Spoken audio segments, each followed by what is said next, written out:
BJP के राष्ट्रीय महासचिव उत्तराखंड के प्रभारी दुष्यंत गौतम ने उत्तराखंड से सरकारी संपत्ति क्षति वसूली बिल पर कांग्रेस के विरोध पर कहा कि सहकारी संपत्ति नुकसान उसका आगजनी करने की छूट किसी को नहीं दी जाएगी।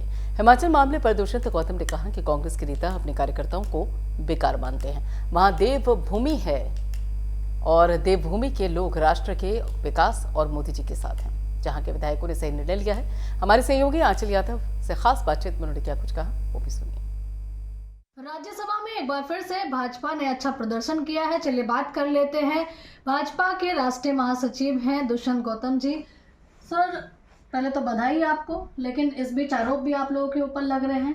चाहे हम डिम्पल यादव की बात करें, उन्होंने कहा कि समय का चक्र उन लोगों को बताएगा जिन्होंने कहीं ना कहीं धोखेबाजी की है पार्टी के साथ में, और साथ ही कांग्रेस कह रही कि यहाँ पैसे का इस्तेमाल हुआ है और पावर का इस्तेमाल किया गया। ये स्वाभाविक ऐसे आरोप है जो हमेशा खिस्साई बिल्ली खंबा नोचे वो हिसाब वाली बात है। ऐसे ही आरोप लग सकते हैं क्योंकि इनमें आत्मबल नहीं है, अपने विधायकों को रोकने का आत्मबल नहीं है, ऐसे संस्कार नहीं है, ऐसे विचार नहीं है जिसके अनुसार आने वाला समय इनका अच्छा हो। तो साफ साफ दिखाई देता है कि यहाँ देवभूमि के लोग जिस प्रकार से महसूस कर रहे हैं कि वैसे दल के साथ में जुड़े हुए हैं, जो कार्यकर्ताओं को कुत्ते के समान मानते हैं, जो ये मान के चलते हैं कि जो लोग सनातन धर्म को गाली बकते हैं और उल्टा सीधा बोलते हैं राम पैदा नहीं होते, तो हिमाचल के लोग, देवभूमि के लोग कैसे उसको मान सकते हैं। और जिसके नेता 5,000 करोड़ के घोटाले की जमानत पे छूटे हो तो भ्रष्टाचार वालियों को कैसे हाथ में चल सकते हैं। इसलिए उन्होंने अपने अंतरात्मा की आवाज़ से ही ये जो निर्णय लिया है,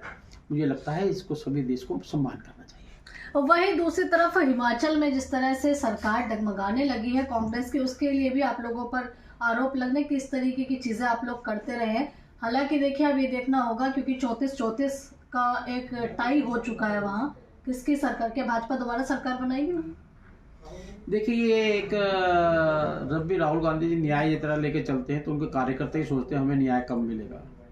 तो उस न्याय का प्रतिरूप है, जब भी यात्रा करते हैं इनकी पार्टी टूटती है क्योंकि इनका व्यवहार जो होता है देश विरोधी होता है। इनका व्यवहार जो होता है वो राष्ट्रीय पक्ष में नहीं होता। उसका परिणाम है कि वहाँ के लोगों ने अपनी अंतरात्मा की आवाज़ से ये कदम उठाया है। आने वाला समय जो होगा, जैसा लोकतंत्र कहेगा, जैसा संविधान कहेगा, उसकी रोशनी में काम। राज्यसभा में एक बार फिर